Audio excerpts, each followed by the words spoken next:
was great. It's a very small town in southern Arkansas, so very rural. I grew up riding four-wheelers and spending a lot of time outside with my grandparents, so it was really fun. But one thing that really intrigued me was seeing people have to drive really far to get specialized medical care. So if someone needed to see a cardiologist or get a brain scan, they would often have to drive 2 hours to Little Rock or drive 2 hours south to Louisiana to get this kind of care. And so that always was interesting to me, why people can't get the care that they need in El Dorado. But it was due because it was a small town, it was very rural, and so we didn't have all the medical need that we needed for everyone.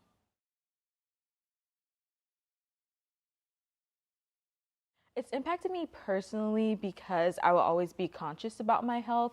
If I ever got really sick, I would try to make sure that we could settle it at home because I knew if I needed something, maybe it would be a hassle to try to drive or for my mom to take off work or just the cost of it in general. And so I just grew up being very health conscious and learning a lot about the human body and how to stay healthy and things like that. And so it intrigued me because I was wondering why hadn't anyone solved this problem yet.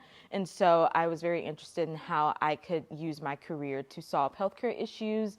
I was interested in maybe being like a nurse or a doctor, but I realized that the problems were bigger than just patients. It was a systematic problem. So investigating technology or like policy and things like that, I got really interested in doing that. So that's why I decided to major in biomedical engineering, because I would be able to use technology to solve the problems in healthcare.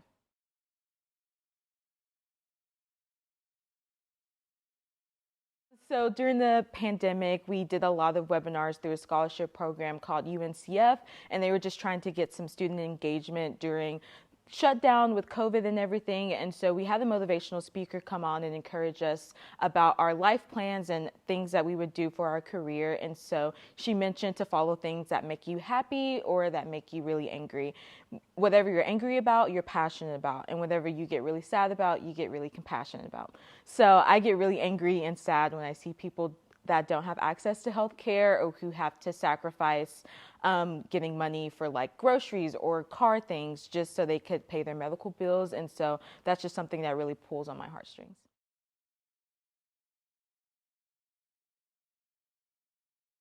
It was a big transition because El Dorado is such a small town, and coming to Fayetteville was a shock to me, just seeing how many people there were everywhere all the time. I was really excited to meet new friends and to just try different things, so that was really exciting. But I had to realize that everyone is different and things like that, so learning about different people's backgrounds and where they come from and how they were raised in their family was really interesting and something that I had to learn through experience by meeting new people.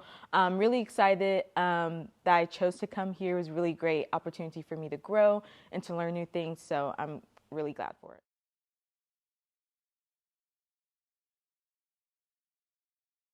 The PATH program gave me a smaller family within the Razorback family. So I was able to meet other students who were similar to me, who had similar backgrounds, who came from small towns in the state, who were first gen like me, and who were all just trying to figure everything out together. So it was really nice to come in and to meet students like that, and to also get the support to learn how to advocate for myself. We were able to meet different professors and staff on campus if we needed help with tutoring or class registration or learning about internships and career fairs. So we were able to get plugged in really early and to learn those things, because as a first gen student, you don't really know anything else. You just know to go to college. And so figuring that all out on your own can be very frustrating and hard. So the PATH program gave us the opportunity to learn these things together as a cohort so that we can grow and be the best people we can be.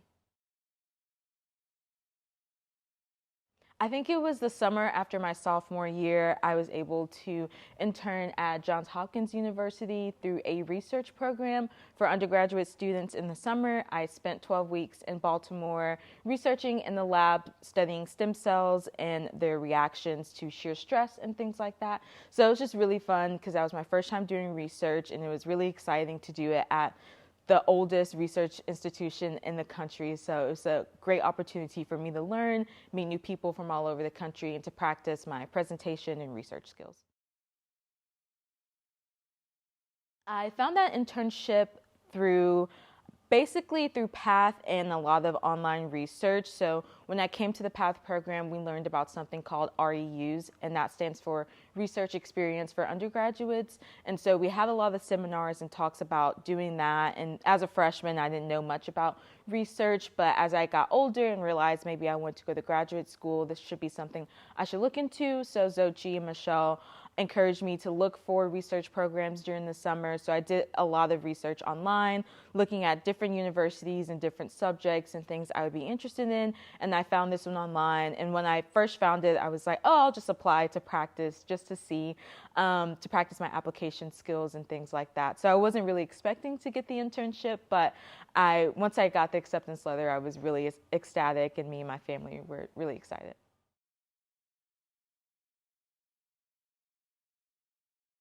I initially, for the first 2 weeks, I felt like a fish out of water. I had to learn a lot of different scientific jargon. I went to research meetings and lab meetings. I had to learn equipment and learn how to use it. So it's very fast paced, and it was very overwhelming at first, but talking to my friends and family, they told me to just take it one day at a time. And I talked with my mentor, and she was able to teach me a lot of the things, a lot of the jargon and the equipment and how to use it. So it was very intimidating at first, but once I got the hang of it, it became really fun. I looked forward to getting up and going to the lab every day and trying new things or seeing what I would learn that day, and I took notes every day. So at first it was very intimidating, but it became really fun and kind of really sparked my curiosity about science and research and how I could do this in the future. In the future, I'll be going to Rice University, and I'll be a global health fellow. So I'll be working in the research lab on manufacturing medical device from prototype to distribution, but specifically we'll be working on medical devices for mothers and children in sub-Saharan Africa. So learning how to use these devices and engineer them to fit the environment. So these environments usually don't have access to clean water or constant electricity, which you need in the hospital at all times. We're very fortunate here in the US to have like backup generators and all the equipment that we need, but that's not the reality for everyone all over the world. So my job will be to investigate how we can make something more equitable and accessible for communities like that.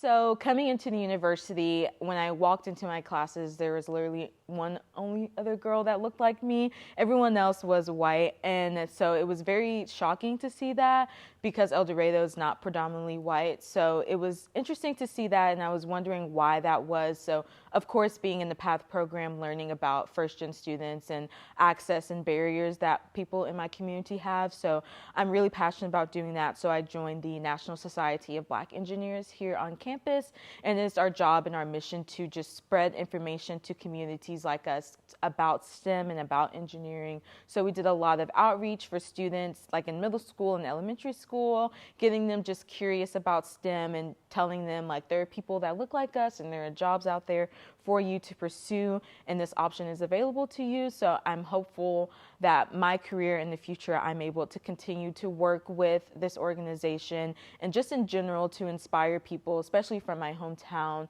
that you can do the things that I can do, and there are opportunities and resources out there for little black girls and black boys to enter the STEM field, although we aren't represented well. So I'm just hoping that I can use my career and my voice to inspire students like that.